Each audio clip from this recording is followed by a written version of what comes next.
All right, we're back again. Another great opportunity to talk sports today. Today we're going to talk basketball. We're going to talk really improving your basketball skills, really trying to become an elite basketball player with one of the best trainers and consultants on coaching and teaching basketball, Lee Taft. So we're really excited. He's got all kinds of great stuff, from videos to PDFs to all these different things to really help you improve, your sport and in particular as a basketball player. So we're excited to have him on and really talk more about it. Without further ado, let's bring on Lee. Welcome to the show, Coach. Hey guys, thanks for having me. Nope. I've been excited to talk shop with you guys. Appreciate you, Coach. Appreciate you Coach, guys. Coach, go into your whole background, how you got into coaching, your playing experience, all that kind of stuff. Yeah, thank you. Well, first of all, I'm the youngest of six. Um, Grew up in a coach's family. My dad was in it for 44 years. He was my principal towards my last few years of school, but he was a phys ed teacher, AD, coach. My brothers coached for 35 years. My sisters were teachers. That was the environment I was in. I played 4 sports in high school, 2 in college. And then I started my coaching career right after graduation. And, I went from, coaching each season right off. I was a phys ed teacher that taught 7, 8 classes a day. I coached football, went to basketball, went to track, did it again the next year. And then early on in my career, I left teaching to pursue my master's, and I ended up in strength and conditioning. And so a different type of coaching, but something I was just as passionate about. And then I got back into it. And I'm currently, yesterday was our first day of basketball season down here. I'm a head coach down here in Florida. So we're fired up and getting my practice plan done for day 2. So that's kind of my background. Really cool. And so you started putting together all the different stuff, like the videos and those kind of things on hoops. And what are some of the things that your trends, like you're starting to see in basketball, to helping them to really improve their skills and that? Yeah, so the game has changed quite a bit. It's a faster game. The court is spread out more now. The way we play. Of course, when I played, I didn't have a 3-point line until like my final year or second year of college.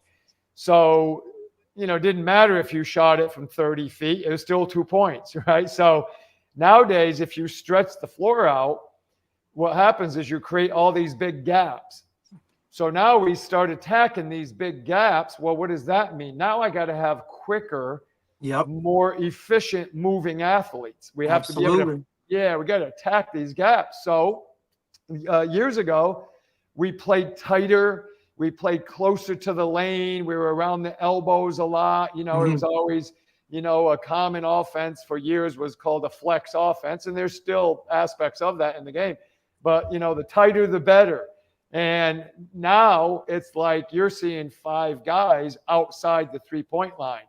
And so that means as a basketball coach, so if I put my basketball coach hat on, I'm trying to create situations for my players to be able to attack open space and see if I can draw my teammate's defender. And when I draw them, then I'll kick to my teammate who now has a nice decision to either shoot it or drive it or whatever. So now I put my speed coach hat on, or my strength coach, and now my training and my practice plan evolves a lot around escaping space and attacking space, because that's what I'm going to do with the basketball. So that's what I have to do athletically. So that's really the major difference in the game of basketball today, is it's just a lot of space, and players that can play in that space are a lot more productive. Yeah, and I think, Coach, like you hit it right you can see the trend as it is. I mean, Yeah. just from when, I was growing up in the, the late 90s, early 2000s, like Yep. everybody always had a big, right? There was always somebody standing in the middle, and it was, triangle, get it down here, and then, cut off of that. And that big was really your main guy, get it inside and he'll kick, right? And then it That's was right. like maybe you had one or two guys that shot the three, and it was more about, just kind of getting the closer to the basket, the better it could be. But just like anything, you see it's kind of the same. We talk a lot of football on here and all that kind of stuff. Like you see it go from a condensed run game to now everybody's spread out and throwing the ball and chucking it all over. Yep. And it's just kind of the trend of the way things are now. But what I really like about what you've done, Coach, is you've taken that strength and conditioning aspect of it and really started to gear your athletes to that in terms of, hey, if we're going to have to run and cut and do all these other types of things, then we need to train that way with the short explosive movements. Yeah, exactly. And it's predictive movements, and it's what I tell my players is I say you got to see it coming. So if you drive, Derek, and I'm on the wing or the corner and you're getting ready to kick to me, out of my peripheral vision, I got to see my defender. So as I'm catching, I know he's either not close enough to me so I can catch and shoot, or if he's closing out quick on my catch, I'm going to rip and go. And so we put our players in those situations all the time. And what you can do with that, and this is the cool part, and because I'll get coaches that I consult with, they're like, I got players, they're not real fast. I said, that's okay. I said, you can be quick because of early decision making, right? Yep. None of us, if we were starting a world-class relay team, would pick Larry Bird on our fast relay team, but you can bet your butt we're going to pick him to play on our team because he had such great perception and he read things really early, and he was moving before anybody else. So it always appeared that he was quick. Yep. And so I tell my players that all the time: position, posture, and being ready to explode on a catch, whether you're exploding into your jumper or exploding by. If you do that early, you're going to be quick and you're going to create problems for the defense. Yeah, I agree with that. Like I looked at like your training and the whole methodology of really trying to work on developing that actual quickness, that lateral speed, that and focusing on shorter time frames, which is kind of all the years of basketball. You see all this stuff. Like you go back to like when you watch the movie Hoosiers, okay, everything is about like, even though they're doing those movements, it's about burying everybody. You know what I mean? And that's what was assumed makes you better at basketball in the course of the game. But a lot of it's being learned that obviously to be able to get that short burst of speed, being able to develop that is proven to be the better thing. And then they'll develop the conditioning through playing the course of the game that'll help them be ready to play in gameplay. But it's that if they're not quick enough, none of it matters. What's your thoughts on that? Yeah, without a doubt, because I've been a long-time track coach as well, and I'll circle back to basketball here. But I get a lot of coaches saying, "Well, we got to get them running distance so they're in great shape." And I said, "Listen, when it comes to winning a race, I don't want my kid coming in last, but saying, I'm not even tired anymore." I'm like, I made that easy. I'm like, I want you, if it's an 800 meter, I want you to be able to run 801 meters, and that's it. I want you fast. I want you winning the race. So basketball, we talk about that a lot. We talk about if we're efficient and we can improve our maximal speed laterally, retreating, angularly, or forward, if I can improve that, I can get my miles per hour up. Now when I'm playing sub-maximal, that appears that I'm in great shape because I'm not going 100 miles an hour on every play because I'm faster. I'm fast enough to play at a sub-maximal level and use change of pace, and that allows me to play at a sub-maximal level, which makes me appear in better shape. Now, don't get me wrong. My kids are in shape. We do it, but we do it through play. So we teach them how to press, and we press a lot in practice. We teach them how to That's run huge. a fast break. Yeah, and we fast break a lot. So that's their conditioning. Right, you're gunning. Your practice habits. It's just like Absolutely. football when we're talking about practicing and moving fast, right? Like, Yes. hey, we want to get these plays off and go, go, go, go, go. And to be honest, like the days of, hey, let's run a play, sit around, talk about it, like those days Yeah. are gone because the youth attention span doesn't last that long now. You gotta go out and you gotta just go. Yeah, exactly. You know what I told my team yesterday? So yesterday was our first official practice.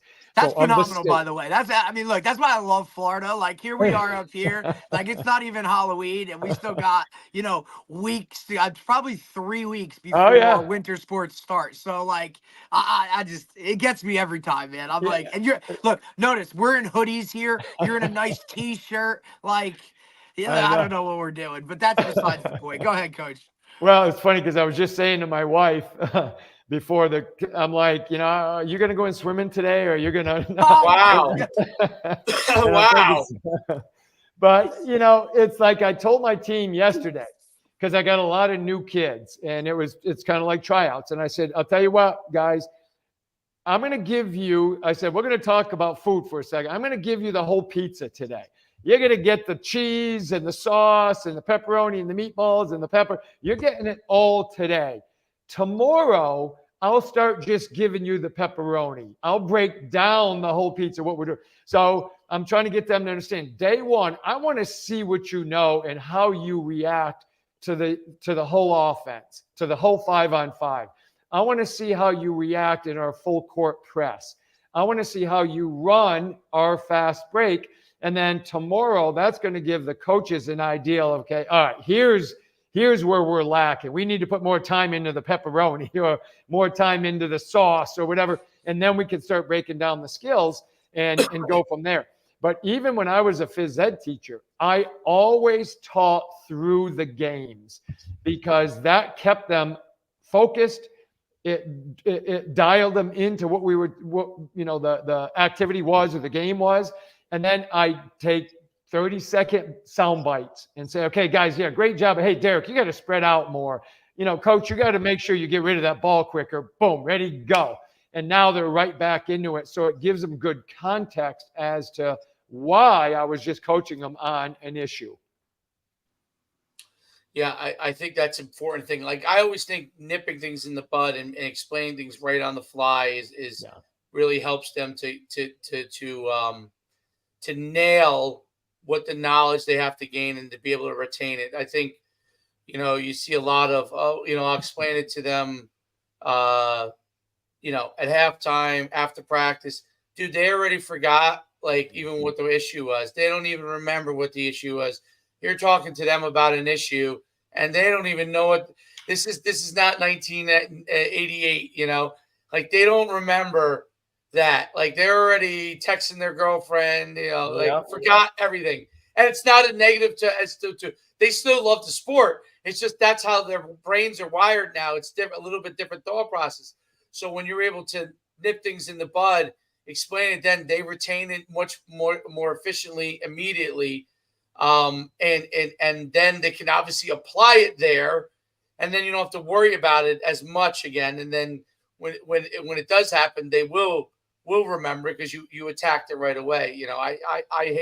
I personally hate the, all right, we'll address this at halftime. It's like, no, address this thing now, right? Before there's 10 more points that get scored, or that's one of the things I love about basketball, because basketball, in football, you have you're calling timeouts in a lot other than at the end of the half, emergency situations, things that happen.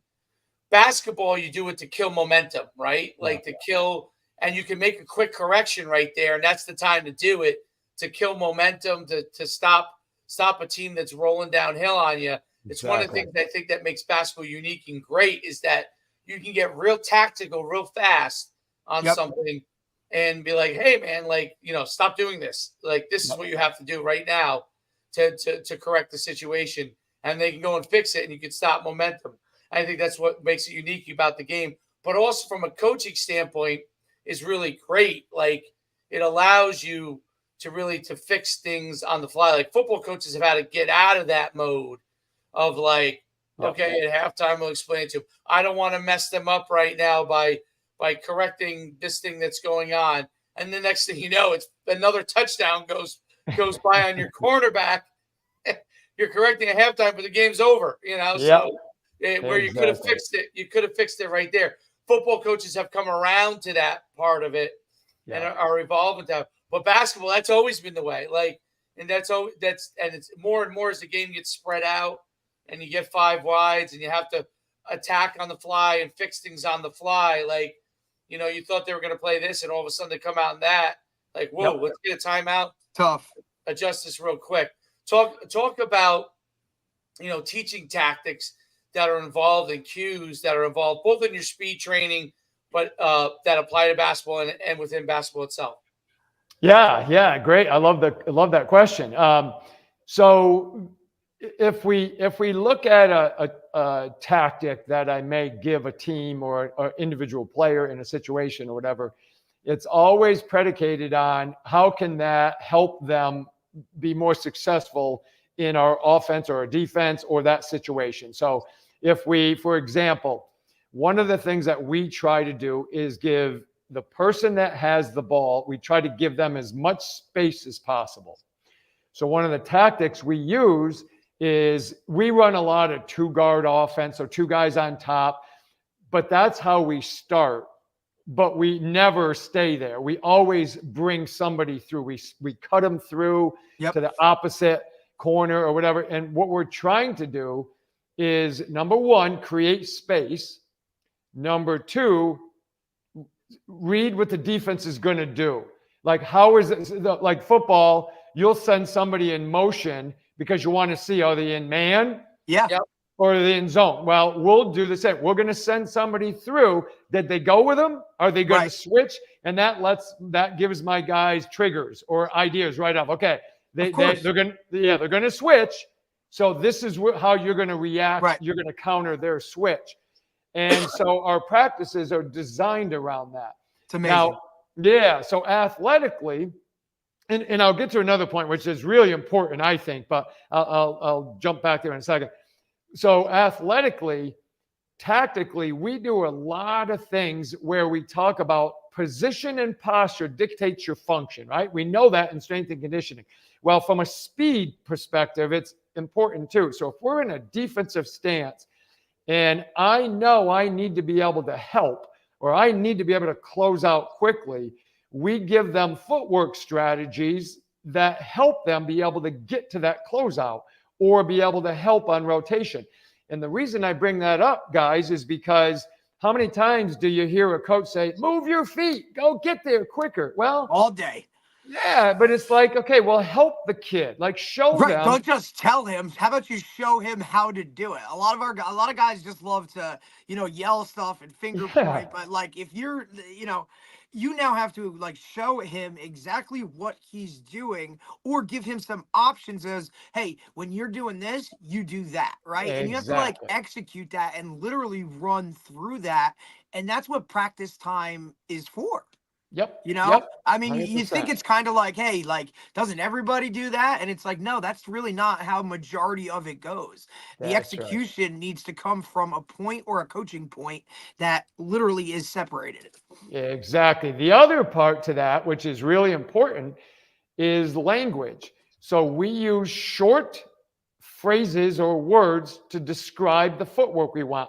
On offense, like I could tell you guys 5 different dribble moves and you would know them. Crossover between the legs, around the backspin, and you know them. Offensively, we do it all the time. Defensively, we just say, go harder, move your feet, hustle. So what we did is I create, like we have a shuffle called a snap shuffle.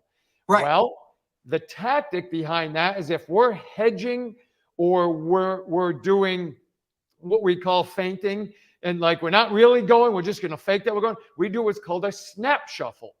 If we're in what we call drop coverage, we use what's called a waddle shuffle.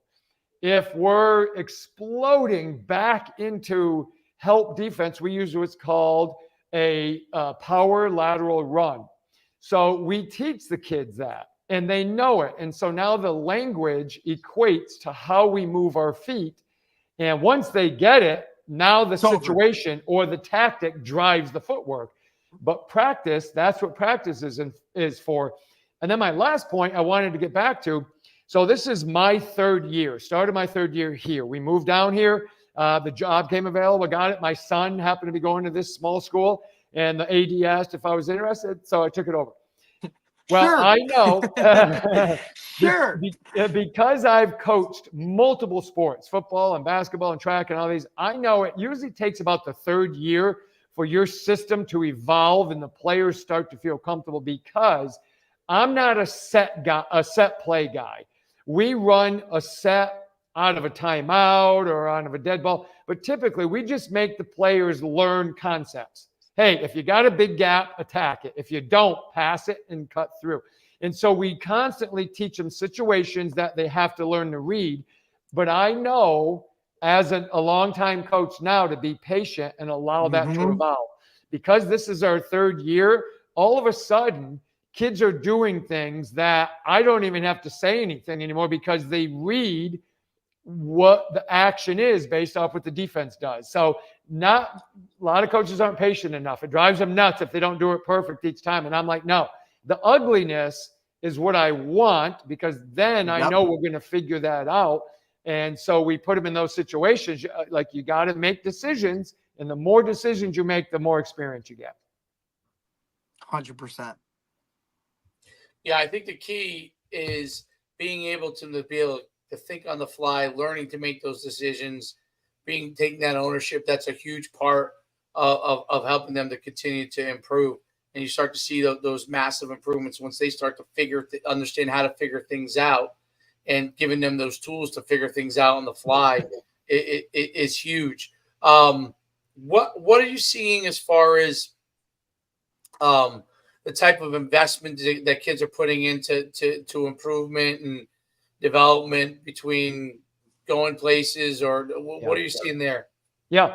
So I love this question, because I got a great example I can give, and hopefully the parents or coaches or whatever, or athletes that are listening to this understand this.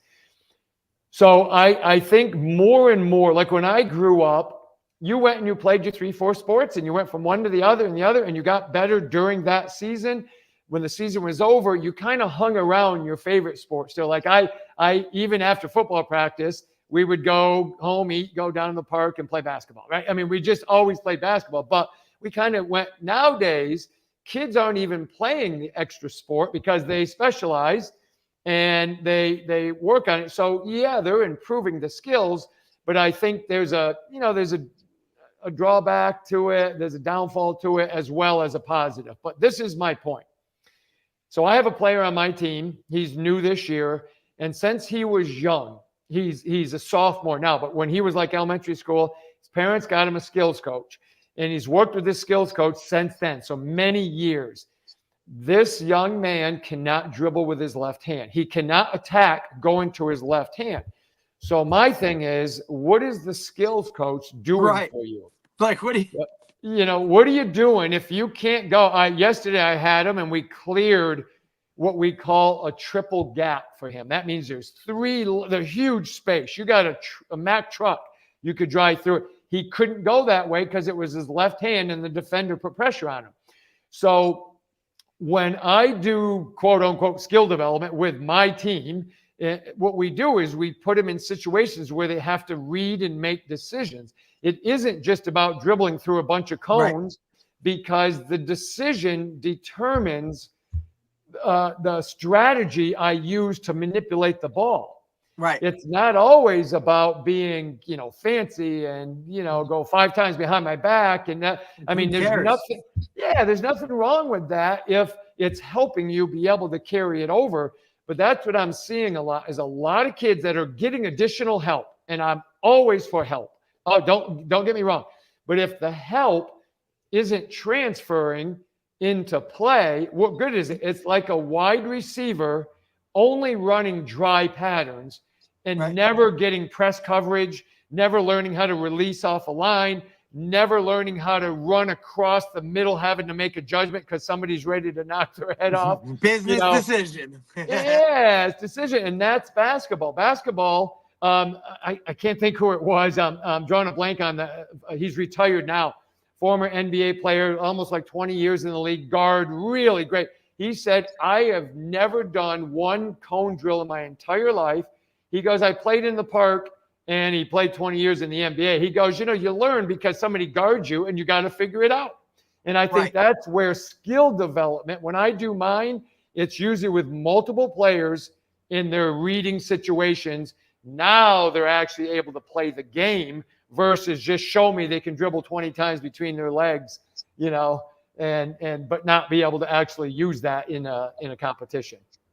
Right. And that's the hardest part, I think, for, we were talking about football, right? Yeah. Like, it is extremely hard to mimic game situations outside of a game with football, right? Yes. Whereas basketball, you can go play pickup, and look, that's how we grew up, right? Like, it would be football season, and we'd sneak down there and be like, yo, we're going to go play some pickup because, coaches, let's not do that, guys. We don't want to get hurt. But that was just part of what we did. We played games, and we figured out how to handle this. And, hey, remember when we were at the park and this guy did that? So, you know what? Now let's transfer it and do this. So those types of things, I think when you can mimic game-like situations as much as possible, that's where you really take your skills to the next level, because you're not in those, protective little bubbles of, hey, I'm just going to dribble through this cone, or I'm going to do this. And it's the same thing as if you, like you said, you're catching routes on air, like there's no defender in front of you,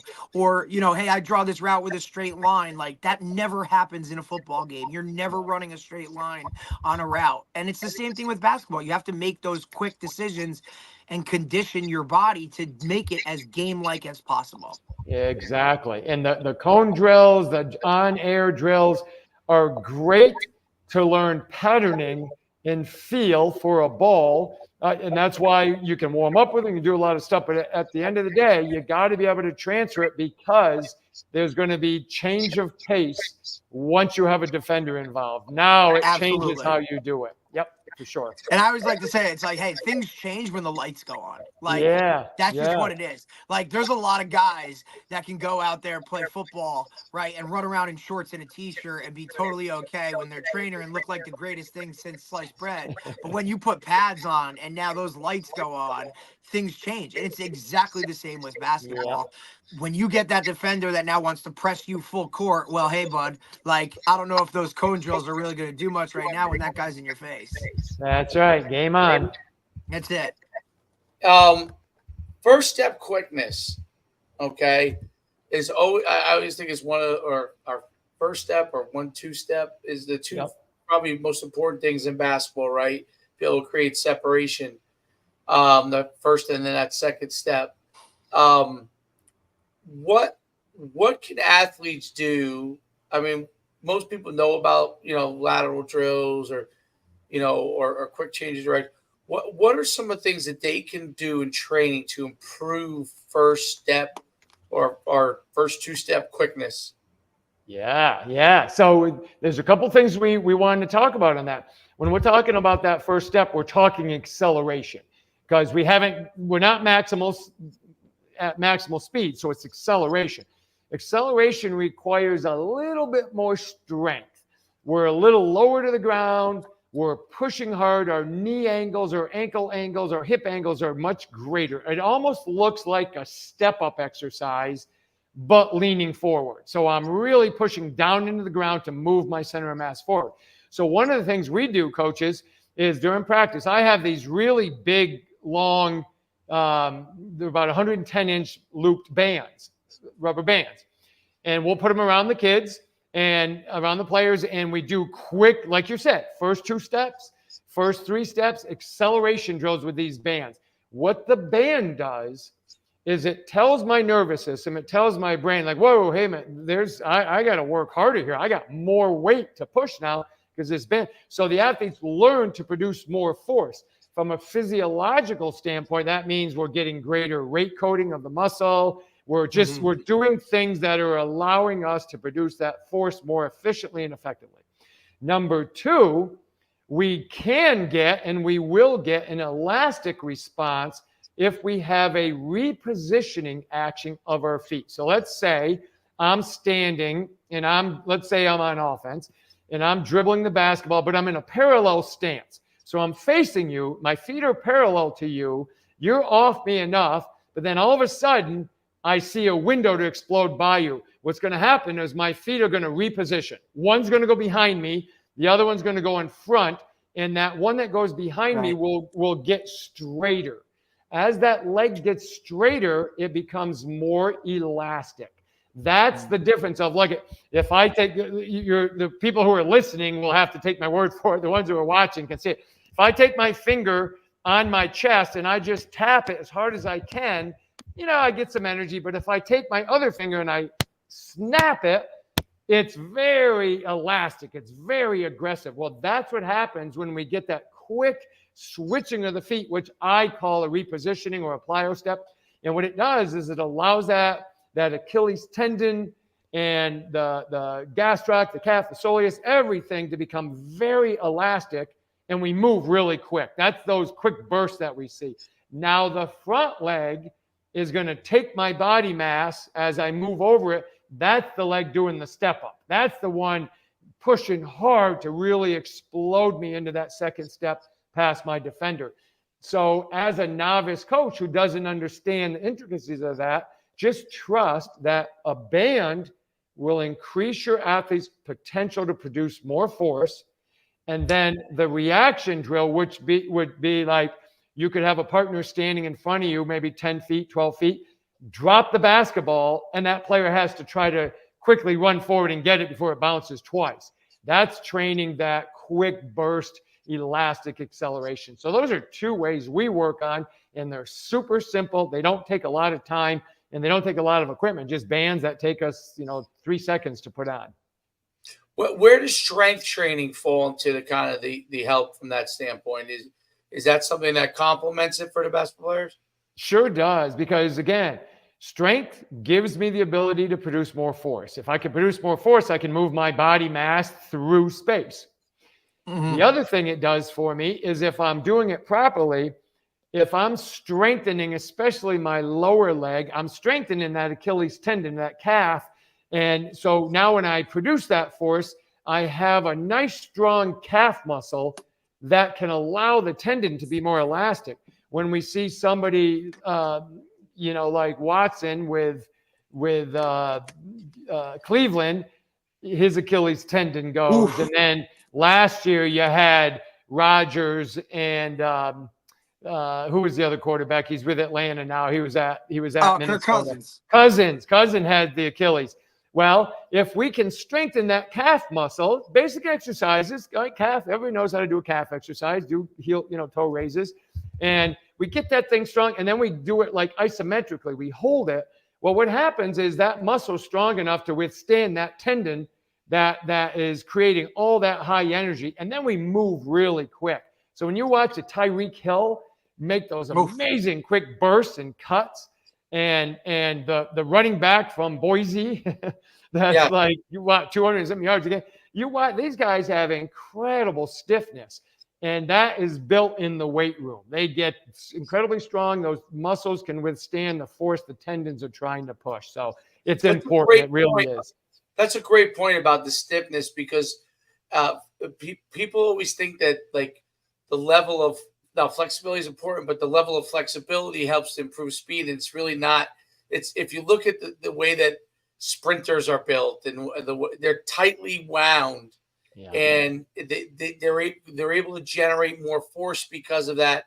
Their tendons that are more explosive because of that, and they, it's totally different than this whole like mentality of like we must be super loose. You want your muscles to be able to move and to be warmed up and to be able to be taught to be able to explode it. And then you obviously have to help athletes recover and prep properly so they don't have those kind of injuries.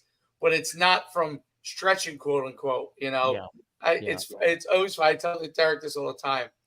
I coach my son's team, and at football. And I see everybody. I can't believe it because I watch things and guys spend all their time stretching in warm-ups. And they say, how come you guys never stretch? I said, listen, if we're doing it if we were going to stretch, it would only be from a team camaraderie standpoint, meaning we're putting people in lines. So we get like this whole camaraderie thing that we're doing. But if I'm trying to get my guys ready to move and ready to play, we're moving from the second we step on the field or the court. We're moving. We're changing direction. We're walking lunge. We're doing things dynamically. We're doing high knees. We're going shuffling. We're doing things that are getting our bodies ready to perform. And that's the most important thing. Like even push-ups before practice, right? You're heating up the muscles. They're like, oh, push-ups gets, yes, did it get you stronger? Yes. We're also heating up the muscles, ready for them to perform. Same thing with even sit-ups, because we do that in our warm-up. They're like, wow, yeah, because it helps them preparing for striking. It's helping them preparing for those kind of things. And and guys are so amazed by that. And you know what I would say the most important thing that comes out of it? It has nothing to do with actually do we play better on the field. Yes, it helps with that. But it helps us reduce injuries on the field. Yeah. That actually helps you reduce injuries on the field. Moving early before you actually get to do something, okay? Moving, developing that stage development in movement, progressing from shorter space movements to longer space movements to change. And then you can prepare yourself to then explode on the field. And even when you're doing things at the end of practice, it's better to start doing some easy movements at the end before maybe if you're going to do any kind of stretching going into a stretch. You ease into those things, and that prepares the body. It heats the body up. It cools the body down at the end, and prepares you to be healthier in your body. And everyone's like, wow, that's where we're doing it. It's not, but I can't believe when I see things today. I'm mesmerized with like the coaching ignorance that's out there. And I'm not talking about X's and O's. Yeah. Those guys can be very good in X's and O's. Yeah. Part of coaching, unfortunately, unless you're at the college level where you have guys that you can hire to do these things for you. That's right. Right. You don't have to have that knowledge base because you hire guys who have that knowledge base. You have to generate that knowledge base at the lower levels, which includes high school, right? Yeah. That is the lower levels, the development levels, because that allows your team to be healthier. And that's the thing that I think a lot of coaches miss. Like the guys like you are rare out there. And when you explain it to a lot of guys, until they actually see it in action, it's hard for them to process it. Well, this is what my coach did in 1995 when he coached me. This is what we did. Exactly. Well, that was wrong. Okay. Yep. We have to learn to evolve as coaches because our goal is to help the kids get better and to be healthier in their sport. Like burnout is a real thing. How do you prevent burnout? Well, you train in stages. You train properly. You do multiple sports, right? Yep. You 100%. Do different types of movement. And if a kid does play, like you get into a lot of stuff. Well, okay, the kid only plays basketball. Like I say, well, to the parent, okay, if your kid is only going to play one sport, you better be training as if he's playing other sports. Yes, exactly. Training the movements as if he's playing other sports. It's hard to convince parents like do 3 sports or whatever. Sometimes it's time. Sometimes they really think that's their only way their kid has a chance. Yeah, I can't convince you of that. Yeah. It's hard to convince parents. Get it in their head, but let me convince you that you need to train at least in that way. If you're not going to play multiple sports, train in a way that they develop well-roundedness from their body standpoint. So the fact that if they're a basketball player and they're doing only basketball movements, they don't get heavy-handed in that area and end up overtraining those areas, right? Yeah, same thing with any other sport, baseball, football, any soccer, whatever it is, right? And start to train them in that way. And how do you explain that to parents? Because you probably have basketball players that are only doing basketball, right? Or Right. Yep. it's a luxury when you get the kid that does multiple sports because you know that they're probably going to be okay, right? Yeah. Yeah. It- Yeah. how do you explain that to parents? Yeah. Well, first of all, I think you got to listen really well to the parent's story because they'll tell you what they're afraid of, and Okay. they'll start to give you. So I had a parent not too long ago that was like, yeah, but we want to put the time in so that we can get them in front of coaches and they can get. And this was a basketball parent, so they can get looked at. And I said, well, first of all, make sure it's not your dream and make sure it's your kid's dream. So don't push it on them. Make sure you talk with your child, and if they want to play another sport, let them play it. Number two, all the top coaches love the multi-sport athlete because Right. they like the athlete that can be adaptable to different coaches, to different movements, to different schemes. And they know if they've had multi-planar movement because these different sports, they know they're probably not as beat up, right? They're not as if they went and they played tennis and then they ran track and they played basketball or hockey. Well, they had a lot of variation. So I said, don't think the top coaches want your kid only playing basketball because they don't. So that doesn't mean during that other sport, your kid still can't be getting, 2,000 shots up a week in the gym. You can still do that stuff if you want, but make sure they have the opportunity. The other thing, to your point, Coach, is I always have said, if I get a parent that says, well, my kid really doesn't like any other sport, I said, okay, let athletic development be their other sport. Let the strength training program and the speed and agility program be their other sport. And I said, treat it like that. So I said, once a week, have a game. So we're going to test their 10-yard sprint. We're going to test their vertical. We're going to test their 7-yard shuffle. We're going to test their ability to open their hips and go 10 yards. And we're going to time these. That's their competition each week. That's their games. So they get to look forward to something. It's kind of like they get to do a combine every week. That's their competition. That's fun for them because they get to see where they're at, where they're lacking. But they get to look forward to something. And then you're doing your training the other time. I said that wouldn't be any different if they played football because every Saturday or every Friday night, they got a game. So give them that excitement for 6, 7, 8 weeks and then take a break and then come back, but give them some new games like competitions like medicine ball throw. Buy them a shot put. Teach them how to throw a shot put. You talk about incredible force production. Teach them how to do that. Teach them how to, do like backpedal. We do backpedal competitions where one player will start 5 yards in front of them and they go at each other. The kid has to backpedal as far as they can until that sprinter passes them. And we test how far did you backpedal before you got past? Because the sprinter should beat the kid backpedaling at some point. And so we'll do competitions. So that now that's their competition. So yeah, all right, maybe they're playing basketball year round, but now you're giving them something else to develop athletically. So those are things that I talk to parents about. I just had a kid drive in from several hours away, spent a couple hours with me, and I broke down his steel. He's actually a player he's a junior in high school, but he got a scholarship to play at South Carolina for baseball. And we broke down his technique and how to get a better jump and all this. But I also gave him things to train because he doesn't play any other sports to kind of train like that. So he's got a 6-week sprint program and he does some other things. And I said, you got to keep it fresh for them because otherwise, even if the kids love the sport, eventually they're like, I don't want to do this today. You know what I mean? Give them some other stuff to do. No doubt. Competition in things outside of their sport, like mini combines and those kind of things, I think is so great because you're right. They get jazzed up for it. They're super excited. It's another type of competition, and it's not the same competition that they're used to, right? Yeah. It's not.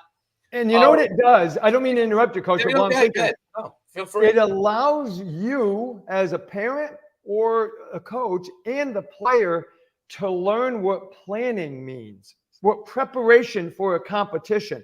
So if I have a game on Friday night, I don't want my hardest practice of the year to be on Thursday, right? So if I know on Saturday, that's my combine, I'm going to do a vertical jump, I'm going to do a standing medicine ball throw or whatever, I can plan for that through the week. I can prepare myself for that. So it gives them that opportunity as well. And that's an important skill for kids to learn. And to your point, now they can learn how to recover. How do I recover after that? And so you're giving them opportunities to know how to recover because you're giving them a competition to go through. Now we got to recover from that and we'll get ready for Monday. That's a great point. And actually that leads into my next question, which is rest and recovery, right? So part of building, this is always the hardest thing, I guess, when you're, between getting your team ready or getting a kid ready for games and stuff. And then also overall development. That's a tough balance, right? Recovery is so important. How do you try to teach your athletes to recover when they may not have the normal recovery times when you're trying to build speed? Like, maybe leading up to the season, when you have off-season time, yes, you can space it out. But you're leading the season, you're trying to prepare, but you want them to still recover so they keep exploding and developing throughout the season. How do you kind of work that? Yeah. So one thing I always tell my kids and I tell my parents when we're laying out our season and our training is I am always the type of coach that would rather be a mile short than an inch over. Meaning, if I push you so hard and I cross the line and I get you into an overtraining effect where all of a sudden you're getting colds really easy, you're getting tendinopathies or tendon issues, you're getting back pain and all this stuff, that's my bad. I pushed you too hard. So I'm always on the other side of that because I always can keep going with you if I keep you safe. So that's the first thing. Now, in terms of recovering, one thing we do when we do fundraising is we fundraise so that we can buy these little protein drinks that we give to kids right after games and or practices. And so the kids start to get, at least before they get home, they start to ingest some protein, helps them recover with carbohydrates. So their energy systems are able to get recovered. So we start that process right off. And then we talk to them about the low-hanging fruit, like sleep, hydration. If you are not getting, and I know most of my kids don't, it's just who they are. They're young kids, they're playing games and they like to do it late. But I tell them, I said, okay, at least you know the rule. Okay, I'm telling you, if you don't get at least this much sleep, this is probably why you feel sluggish and why you're unable to have cognitive quickness. And you're just not able to absorb the information that I'm giving you, or on a game day, you're just sluggish. Those are things I can't help you with if you're not willing to go at some through that. point, you got to do that part. Easy. It's the low-hanging fruit stuff. You just got to get yourself tired, go to bed early, and get up, rested. And then we obviously talk about the nutritional part. But the other thing we do is every one of my players has a foam roller. So we roll, and the rolling is done while I'm talking. So when I'm giving all my announcements, hey, bus is going to leave at this time, or make sure this is signed, or make sure, we have practice change or whatever. While they're doing that, they're rolling out areas of their body that are stiff. When I used to coach football, we would do it with our hands. I showed them how to just massage your calf, your quad, your hamstring, whatever. So we would do stuff like that. And that helps preparation, but it also helps the recovery process. So if we can hit the low-hanging fruit, good nutrition, good hydration, get some good, like a protein drink or something like that in right after a practice, and then we do the proper rest, and then we're doing our proper warm-ups and cool-downs, which help the recovery. And the other part, and Coach, you guys talked about this, we want to continue strength training so that our body remains resilient. Because when we start reducing and getting away from strength training during the season, now we become more prone to those injuries. and we actually don't recover as well. So we want to make sure we maintain a level of strength that helps us to recover. So if we can do those things, we're pretty good. And we work pretty hard at it. And I would say the majority of the kids try to buy in. And that's why we've been pretty lucky with staying healthy. That's phenomenal stuff. I mean, it's big. Yeah, it's incredible hearing how kind of your process is. I mean, you obviously really get it. Do you have like it's kind of my final question. Do you have like a timeline that you put all your athletes on, and how do you communicate that to your families so they understand like kind of what you expect and what your progression is and so on and so forth? Are you talking in terms of development athletically and basketball wise? Yeah, exactly. Yeah. So at my former school, when I was coaching in Indiana, one thing that I did, and I hadn't done it here yet, even though I express it verbally, there I had this huge dry erase board. And I put the months, so when we were just prior to the season, and in Indiana, we didn't start until November. Here we start obviously the end of October. But I would put September, October, this is where I expect you to be skill-wise and athletically. These are our focus points. I want you to develop this capacity, and I want you to have these skills. Then the start of the season, up until this point, these are the things you have to understand from our out-of-bounds plays, our defense, and our offense. Not a lot in that first month and a half. It's just getting it. And then mid-season, we have to have these things in, and athletically, you should be able to do this. And then by the time we get to tournament time, that last part of December, January, approaching February, these are the things we have, and these are the things we're starting to weed out. Like over the time we noticed things like that. Well, it's like, all right, this just isn't working for us. Like we're trying to force feed it. It's not working. It's not a part of what we really want to be. We found that out. So we weed it out. And I tell the kids, get rid of it. Don't think about it anymore. It's no longer. And then we start putting the things that are going to fine tune us athletically, recovery wise, preparation wise, and then skill wise. By this time, you should be able to do these skills. And that's what we want. And if you do that year after year, the players start to understand there's a progression to development. It isn't, hey, day one, I need to be the best player I can be. Well, it doesn't work that way. There's a process to it. Yeah. And so we used to write it out, and I had bullet points under it. And I told the kids, this is when the phones came in handy. So I tell them, come on in my office, get your phones, every one of you, take a picture of this. Now you've got it. Now you've got a picture of what it is, and now you can refer to it so you know where we should be and where you should be. Phenomenal. Absolutely phenomenal stuff, Lee. I don't know if you have anything else, Derek, but this was fantastic to really hear your approach to everything. I appreciate Coach taking the time, man. It's awesome. Thank you. Now, what I appreciate about you guys is you're giving an opportunity to have your listeners, continue to grow, just like we want our players to. I learn every day. I'm up here right now. This is called my speed cave. This is my garage where I train and I do. Right. I'm up in at 5 a.m. and I have my computer on with a YouTube on some coaching method, and I learn every day.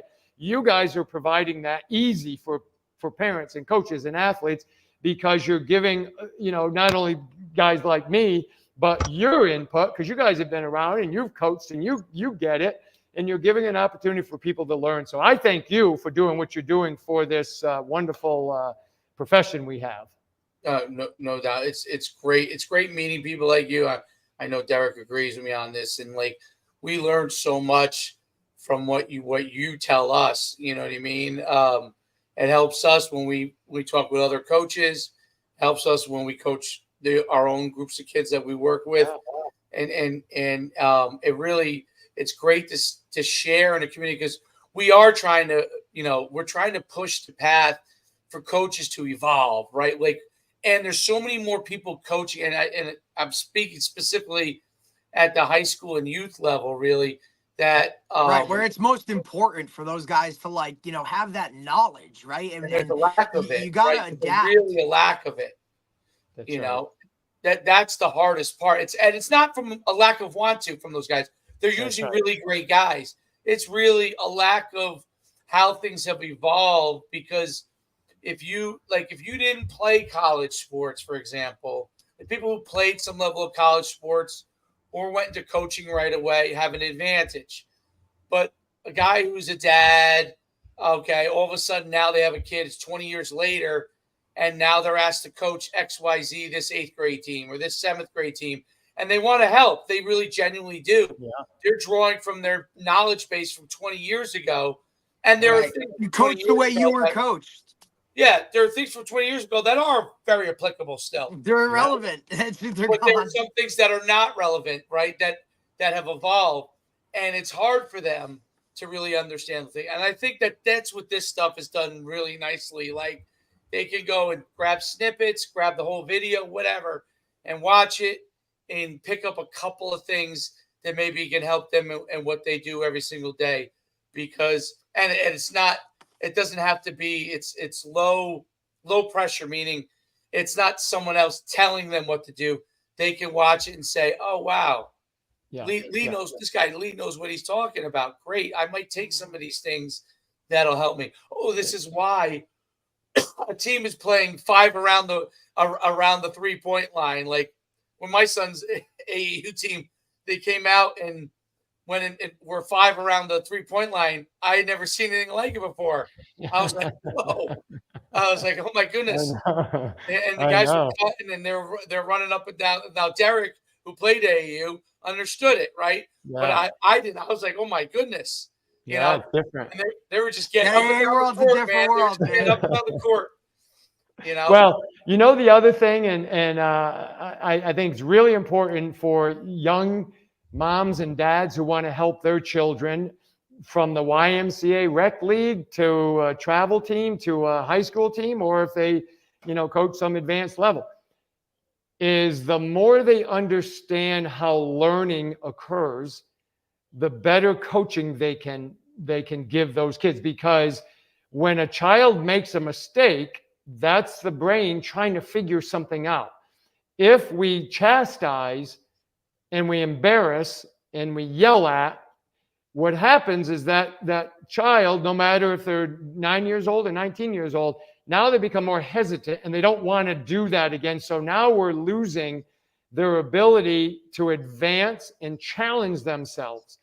So if we understand learning and you make a mistake, I'm going to say, hey, great try. Good job. Keep it going. Maybe try this. Maybe give it 1 second. Let your defender, clear out, or your offense, whatever the situation is. That type of feedback encourages them to keep trying, so they understand they will get it. But if we jump on them, like I see a lot of dads or moms that do coach youth, they yell at their kids if they make a mistake. I'm like, that's the learning. Learning is ugly. It's supposed to be. And then the brain says, to be. So that you don't have to continue to do it. Like, this is what they're, and that's more of a trust in the process thing as well, right? Like, you got to learn to do that. And it's, in the age of instant gratification, like, sports are still a process of development and continuing to get better. And that's just what it is. And the guys that dive in and they believe in that and they continue to preach that over and over are the ones that at the end of the day are more successful, not just in their sport, but just in life in general, because that's what life is, man. Like, it's a process. Yep. So, absolutely. Coach, I appreciate you. I really do. Thank you, if guys. there's anything we can do for you, just let us know. Likewise. I think it's awesome. Year 3 should be a nice turnaround. We're hoping. Thank you, guys. I appreciate you. Have a great rest of the week. Thank you, too, Larry. Coach. Have a good week. All right. Take care. Bye now. Take care. That was phenomenal. Good stuff, man. Yeah, absolutely. Let's go up here. I want to know if I could borrow you also for college football frenzy after this to do a little. Yeah. When? Maybe right away we'll go, instead of, I was supposed to go 12, but Shane's not going to be available. I want to grab you for a half hour. Can we do it? Yeah. Let's do it. All right, good. All right. What are we This, talking? I need to know anything. this weekend's college football. It's stuff you already know. Probably. Ooh, let's go. Okay, cool. So, all right, let's get off. By the way, Lee was phenomenal. Dude, he's Phenomenal. awesome. I mean, So, I dove in. I went down a rabbit hole when I started watching his videos and talking about explosiveness and this and that. And I know you wrote down. Yep, I did. I know. I figured it out. His 'Cause workout. when I saw His him, base right, workout. His base workout. but when I saw his stuff, I said, "Wow, I haven't really seen a quote basketball guy dive into the strength and conditioning aspect in such a, you know what I mean, like an intentional movement." When I started watching this, I'm like, damn, I've been playing this type of basketball forever with 5 guys on the edge and moving here and doing all that quick twitch stuff. Like, it's a guy. And look, he even talked about it. I've coached every sport, right? And he related everything to some other sport or some other thing. Like, it was awesome. I would love to talk to him again and just even get even deeper into what it is. But I also love that Florida started their hoop season already. I know, it's amazing. Dude, it's like The South not is even like not even like Halloween, a, dude. And he's like, "Yup, day 2 of practice today. Like, let me write it down." the South is a sports playground. It It's really is. just like, It's a did you sports hear him? playground. Man, my wife, are you gonna swim today? Are you not? Like, what are we doing? Such a sports playground. I don't know what I'm doing in my life. All right. Let's Breaking leaves and stuff. till next time.